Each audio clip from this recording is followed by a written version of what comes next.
Napagtagumpayan ni Jesus ang kapangyarihan ng mundo.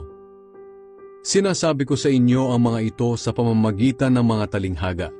Pero darating ang panahon na hindi na ako magsasalita sa inyo ng ganito. Sa halip tuwiran ko nang sasabihin sa inyo ang tungkol sa Ama. Sa araw ding iyon, kayo na mismo ang hihingi sa Ama sa pamamagitan ng aking pangalan. Hindi na kailangang ako pa ang humingi sa Ama para sa inyo, sapagkat kayo mismo ay minamahal ng Ama. Dahil minamahal niyo ako, at naniniwala kayo na nagmula ako sa Diyos. Galing ako sa Ama at naparito ako sa mundo.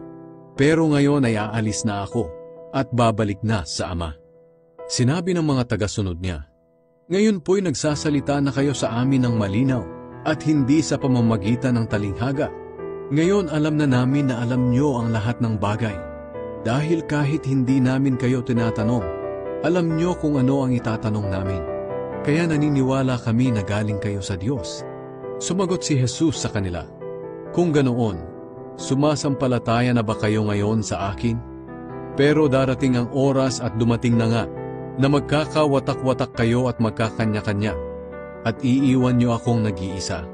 Ngunit kahit iwan niyo ako, hindi ako nag-iisa, dahil kasama ko ang Ama. Sinabi ko sa inyo ang mga bagay na ito para magkaroon kayo ng kapayapaan sa akin.